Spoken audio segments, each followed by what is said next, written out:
Ma'am post graduation तो करना है और ड्रीम कॉलेज से करना है, ड्रीम यूनिवर्सिटी से करना है, लेकिन हमारे पास बिल्कुल इंफॉर्मेशन नहीं है कौन सी यूनिवर्सिटी होती है, कौन सा कॉलेज होता है, क्या प्रोसेस है, कौन सा एग्जाम होता है, कब होता है, कितने मार्क्स का होता है, कैसे प्रेपरेशन करनी होती है, हमें सब बता दीजिए। है यू आर हम बात करने वाले हैं आज ऑल अबाउट सीयूटी पीजी 2026 की, कहां से स्टार्ट करना है, कैसे स्टार्ट करना है, मैं सारी इंफॉर्मेशन दूंगी। जो भी स्टूडेंट एमबीए या एलएलबी पोस्ट ग्रेजुएशन अपनी one of top most universities या टॉप यूनिवर्सिटीज से करना चाहता है तो उसके लिए ये सेशन बहुत ज्यादा फ्रूटफुल होने वाला है। सबसे पहले हम एग्जाम से पहले बात करते हैं यूनिवर्सिटीज कौन कौन से लेवल की होती है और उनकी फीस कितनी होती है, क्या वो एक्सपोजर आपको देती है, क्या वो आपको प्रिविलेजेस देती है। देखिए अगर मैं बात करती हूँ डियर, सबसे पहले if I talk about the central level university, central level university होती है डीयू, बीएचयू, जेएनयू, ये यूनिवर्सिटीज होती है। सबसे लीस्ट फीस होती है, प्रिविलेजेस आपके पास बहुत होता है, एक्सपोजर आपको बहुत मिलता है इस यूनिवर्सिटी से पोस्ट ग्रेजुएशन करने के बाद। जॉब से रिलेटेड, आपके करियर से रिलेटेड आपको बहुत एक्सपोजर मिलता है। ये सेंट्रल लेवल की यूनिवर्सिटीज होती है, सेंट्रल गवर्नमेंट के द्वारा रन की जाती है, हैंडल की जाती है। ठीक है, ये यूनिवर्सिटी में आपको समझिए कि अगर 300 मार्क्स का पेपर है तो आपको एटलीस्ट 250 और 250 प्लस आपको स्कोर करना ही पड़ेगा। तो बहुत मेहनत करनी पड़ेगी।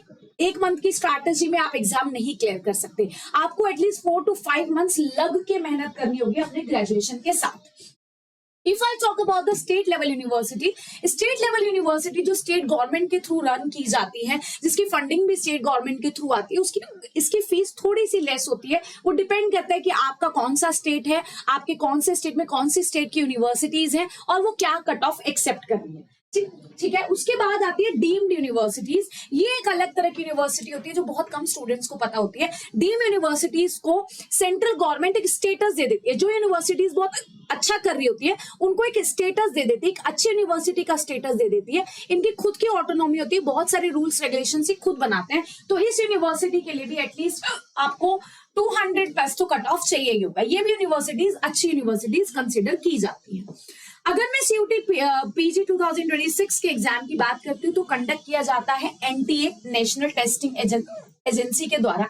एंट्रेंस टेस्ट होता है एडमिशन का पोस्ट ग्रेजुएशन के लिए सेंट्रल और पार्टिसिपेटिंग यूनिवर्सिटीज में।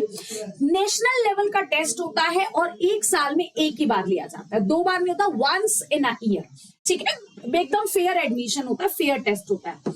एलिजिबिलिटी क्राइटेरिया की बात करूं तो आपको बैचलर डिग्री या equivalent from a recognised university, कोई एज लिमिट नहीं है। अच्छा, अब यूनिवर्सिटी का स्पेसिफिक क्राइटेरिया आपको चेक करना होता है कि कौन सी यूनिवर्सिटी कितने कट ऑफ पे आपको एक्सेप्ट कर रही है, आपका एडमिशन ले रही है। एग्जाम पैटर्न और सिलेबस क्या है डियर? कंप्यूटर बेस्ड टेस्ट होता है, ड्यूरेशन 2 आवर्स का होता है। ठीक है, मैं 75 क्वेश्चंस होते हैं, let me tell you 75 questions होते हैं, 300 मार्क्स का पेपर होता है और नेगेटिव मार्किंग भी ऑफ कोर्स होती ही है। तो जहां पर नेगेटिव मार्किंग होती है वहां पर स्टूडेंट बहुत ज्यादा फंस जाता है। ठीक है, कि तुक्का भी नहीं लगा सकते, ठीक है, गेस भी नहीं कर सकते और एक्यूरेट अपने को अटेम्प्ट करके आना होता है, एकदम फेयर। ऑब्जेक्टिव टाइप क्वेश्चंस होते हैं, मार्किंग स्कीम होती है +4 for the correct one and -1 for the wrong one. अब मैं आपको सीधा एनटीए की साइट पे लेके जाती हूँ और मैं आपको उसका सिलेबस भी चेक कराती हूँ। आप देख सकते हैं यहाँ पे आपके पास एनटीए की साइट ओपन है। देखिए, लेट मी शो यू। ये रही हमारी एनटीए की साइट माय डियर स्टूडेंट्स। अगर जनरल पेपर एमबीए या सीओक्यूपी 11 या 12, हम दोनों की बात करें, एलएलबी 11 और 12 दोनों की बात करें, दोनों कोड की बात करें, I am talking about both the codes. 75 questions होते हैं, सब्जेक्ट स्पेसिफिक नॉलेज होना जरूरी है, सारे क्वेश्चंस कंपलसरी होते हैं। रीडिंग कॉम्प्रिहेंशन में English grammar, English usage, error, jumble paragraph, मतलब बहुत कुछ आता है। लेकिन हमें पढ़ना कितना है मैम? 4 महीने बचे, हमें कितना पढ़ना है वो मैं आपको बताऊंगी। डोंट वरी, आगे चलते रहिए, देखते रहिए वीडियो पेशेंस के साथ। ठीक है, उसके बाद आता है मैथ्स, क्वांटिटेटिव एबिलिटी। ये सारा का सारा आपका एनटीए की साइड से आपको मिल जाएगा, सारे के सारे टॉपिक्स आपको मिल जाएंगे, आपने ऑलरेडी कवर किया हुआ होगा। रीजनिंग जो कि आपकी एप्टीट्यूड चेक करता है, रीजनिंग तो बहुत सिंपल आती है, ज्यादा टफ नहीं आती है। डाटा इंटरप्रिटेशन के क्वेश्चंस भी आपको देखने के लिए मिल जाते हैं। सो माय डियर स्टूडेंट्स, ये रहा हमारा साइट की बात या ये रही हमारी सिलेबस की बात। अब हम चलते हैं नेक्स्ट पॉइंट पे।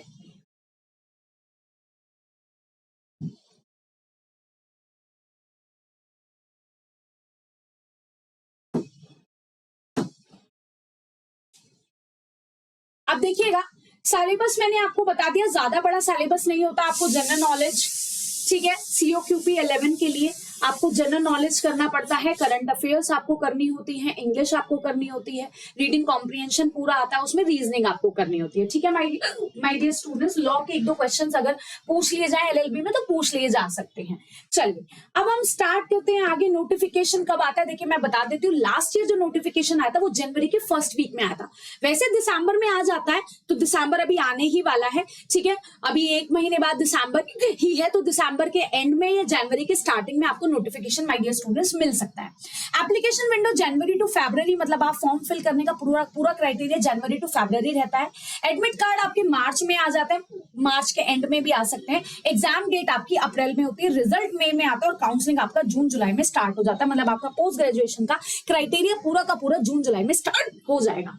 300 मार्क्स का अगर क्वेश्चन पेपर आता है तो आप समझ लीजिए कि आपका कट ऑफ 250, मतलब आपको अगर DU चाहिए, ठीक है, आपको BHU चाहिए, तो 240 से 50 मार्क्स आपको लाने ही पड़ेंगे। अब आप समझिए कि आपको कितना मेहनत करना पड़ेगा। सारे सब्जेक्ट्स बहुत इजी है, बिल्कुल टफ नहीं है, बस मेहनत आपको ज्यादा करनी होगी अगर आपको one of the top most universities में पहुंचना है। देखिए आजकल स्किल्स ही इंपॉर्टेंट है, वरना टेक्नोलॉजी तो हमको ह्यूमन को रिप्लेस करती ही जा रही है ना, तो आपको एक्सपोजर कहां से मिलेगा, आपकी जॉब का, आपके करियर का, क्योंकि बहुत बच्चे पोस्ट ग्रेजुएशन करके तो बैठे हैं लेकिन उनके पास एक्सपोजर नहीं है, वो जॉब्स नहीं है। तो माय डियर स्टूडेंट्स अभी से प्रेपरेशन स्टार्ट कर दीजिए, क्योंकि मैंने तो आपकी प्रेपरेशन अभी से स्टार्ट कर दी है। हम लोगों की डेली क्लासेस चल रही है इंग्लिश लैंग्वेज की, COQP 11 और COQP 12 के लिए, ठीक है। MS सेट के लिए भी ये क्लासेस चल रही है, COT के लिए भी ये क्लासेस चल रही है, PG के लिए, MBA LLB दोनों की आप प्रेपरेशन कर रहे हैं, तो क्लासेस में डेली जुड़ना मत भूलिए। शाम 9 बजे एट 9 PM जब आप बिल्कुल फ्री हो जाते हैं हर एक चीज से पूरे दिन के, तो आपकी क्लासेस कंडक्ट होती है 9 बजे। फिर जहां पे मैं करा रही हूँ बिल्कुल basic to advance previous year questions. बहुत सारे स्टूडेंट्स लास्ट ईयर भी, मेरे बहुत सारे स्टूडेंट्स को बहुत अच्छी यूनिवर्सिटीज मिली और बहुत ज्यादा खुश हैं वो यूनिवर्सिटीज लेकर। सो माय डियर स्टूडेंट्स, आप क्यों नहीं पहुंचना चाहते अपने ड्रीम कॉलेज तक? जरूर पहुंचेंगे और अपने लाइफ में बहुत कुछ करेंगे। सो डेली जुड़ना मत भूलिए शाम को 9 बजे। और वोकैबुलरी जो बहुत बड़ा सेक्शन और बहुत वाइड सेक्शन है, उसके भी 3 to 4 क्वेश्चंस पूछे जाते हैं। तो माय डियर स्टूडेंट्स वो भी क्लासेस हमारी चल रही है, 5000 वर्ड्स की सीरीज, डरिए मत 5000 वर्ड्स होंगे। 10 AM पे क्यों डरने की जरूरत नहीं, क्योंकि मैं ऐसी ट्रिक्स आपको पढ़ा रही हूँ, ऐसी ट्रिक्स जो आप कभी नहीं बोल सकते। तो रोज सुबह 10 बजे मैं आपसे मिलूंगी और रोज रात 9 बजे मैं आपसे मिलूंगी, दिन की शुरुआत में मेरे साथ और दिन का एंड में मेरे साथ। सो जुड़ना मत भूलिए माय डियर स्टूडेंट्स। मेरा टेलीग्राम चैनल है इंग्लिश बाय अपर्णा मैम, नीचे आपको लिंक मिल जाएगा क्लासेस का, दोनों क्लासेस का। इंस्टाग्राम का आपको नीचे लिंक मिल जाएगा। कोई भी क्वेरी, कोई भी प्रॉब्लम होगी, this is my mail ID optihappy18@gmail.com। 4 month की स्ट्रैटेजी क्या रहेगी वो भी सेशन में आप लोगों के लिए बहुत जल्दी बनाने वाली हूँ। So thank you so much everyone, stay tuned at English by Aparna ma'am. Thank you, all the very best, stay happy, stay healthy.